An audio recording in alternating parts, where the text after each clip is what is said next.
Ja, goddag, så er vi klar med TV-avisen, der sender en særudgave om lockouten. Formanden for KL, Erik Nielsen, rettede i Deadline på DR2 i går aftes et meget giftigt angreb på lærernes arbejdstidsaftale. Nyhederne erfarer, at dette frontalangreb vil få stor indflydelse på det regeringsindgreb, der snart forventes. Erik Nielsen afviste, at lærerne på forhånd skulle være sikret nogen som helst pulje til forberedelse af undervisningen på skolerne. Hvorfor skulle de det, sagde han. Vi politikere forbereder da heller aldrig nogensinde vores lovforslag, reformer eller vedtagelser, og vi bliver da genvalgt gang på gang alligevel. Lærerforeningens formand, James Bondo, siger til nyhederne, at jeg må indrømme, at vi her står over for et ganske stærkt argument. Erik Nielsen har en utrolig klokkeklar pointe her, som vi fra Danmarks Lærerforenings side kan få mere end svært ved at svare igen på. Kommunernes Landsforening skruer nu op for retorikken i konflikten mellem lærerne. KL's formand, Erik Nielsen, siger til nyhederne, at man efter de første par lockout-uger nu er klar med den endelige kampagne mod lærerne. Efter at man lørdag sendte Danmarks Lærerforening sit første og eneste forhandlingsudkast, kaldet En løsning. I den anledning har man indbudt Nordkoreas leder, der nu ventes ansat i Waterfront, Kim Jong-un, til at lede kampagnen, sammen med foreningens chefforhandler Missiler. Nyhederne har fået lov til at se det første spæde udkast til reklamekampagnen. Vi beklager, at det er på nordkoreansk, men vi har tekstet.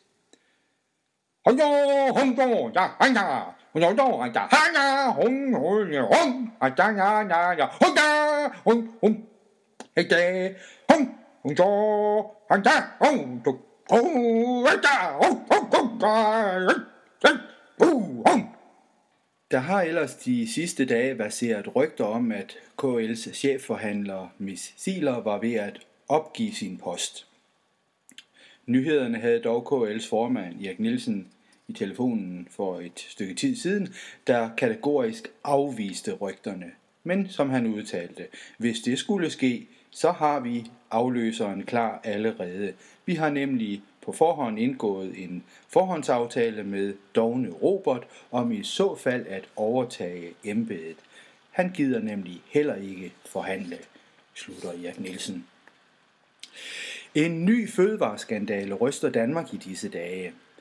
Det er Levnedsmiddelkontrollen, der i sidste uge har fundet ræv i kager fra KL's og Moderniseringsstyrelsens bagerier. Fundene er gjort på landets gymnasier, hvor rævekager var pyntet med lidt sukkerglasur for lettere at glide ned. Gymnasielærerne udtaler til nyhederne, at kagerne havde en giftig og besk eftersmag. Fødevareministeriet ser med stor alvor på dette fund af ræv i kager, der kommer efter andre fødevareskandaler tidligere på året. Således fandt man i februar ged i Antoninis heldagsskolekost, og store mængder blåt blod er fundet i SU- og kontanthjælpskageformen. Finansminister Bjarne Corydon er nu klar med sit indgreb i lockouten af lærerne. Det erfarer nyhederne, der er kommet i besiddelse af et dokument fra Moderniseringsstyrelsen. Heri skriver finansministeren, at han har indgået aftale med KL om at indføre en ny storskalelov efter den grønlandske model.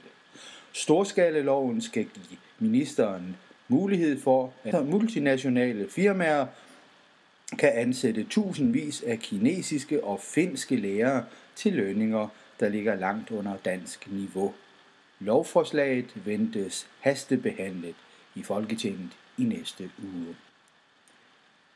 Et af landets mest hæderkronede gamle foretagender, Circus Antorini, er nu kommet i store økonomiske vanskeligheder, der truer virksomheden på sin eksistens, erfarer nyhederne. Virksomheden er derfor med øjeblikkelig virkning trådt i betalingsstandsning, efter at det har været næsten umuligt at få solgt billetter til virksomhedens stort ansatte heldagsforestilling. Det skete efter at først kanonbrian sprang fra, da hans kanon landede under spærregrænsen, der omkredser Manation. Siden har også Thule Sandal trukket sig fra sit stor ærlige nummer på araberhængst. Cirkusprinsesse Antorini udtaler til nyhederne, at det er svært at holde skindet på næsen, når man er den sidste klovn i manegen. Det radikale bagland begynder nu også at røre på sig i lærerkonflikten. Man er efterhånden godt træt af Margrethe Vestagers lederskab. Tidligere folketingsmedlem fra det radikale Tage Dræby skriver i Politikken, at Margrethe Vestager med regeringens initiativer sælger ud af den radikale sjæl og mangler empati. Hertil svarer KL om Moderniseringsstyrelsen så her til morgen. Til gengæld har hun masser af sympati for vores forhandlingsteknik, og den er ikke blot et opgør med den radikale sjæl. Nej, den er meget mere radikal. Den er nemlig et opgør med den danske folkesjæl.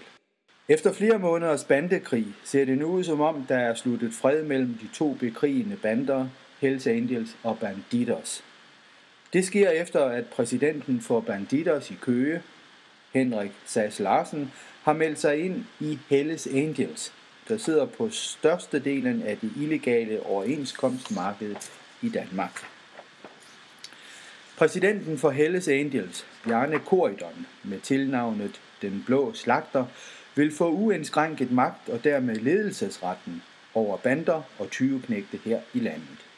Bjarne Corydon blev i øvrigt den 1. april valgt som landets mest populære mand næst efter Margrethe Vestager. Forligsinstitutionen Wounded Knee skal sælges. Her fandt de sidste store slag mellem KL og indianerne sted om den danske model. Mindst 60.000 læger herunder kvinder og ældre læger over 60 år lå hårdt såret tilbage, da KL's 7. kavaleri indstillede skydningen i foråret 2013.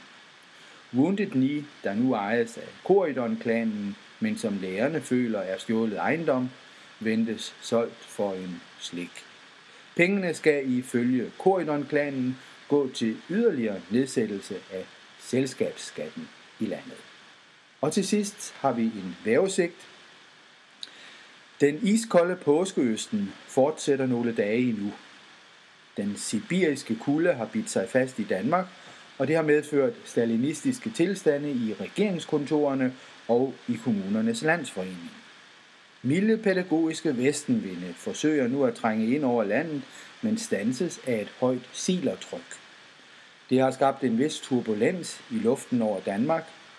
Vi, der længes efter, at det arabiske forår også kommer her til landet, må desværre se endnu en iskold uge i øjnene med en Corydon-faktor helt ned på -20 grader.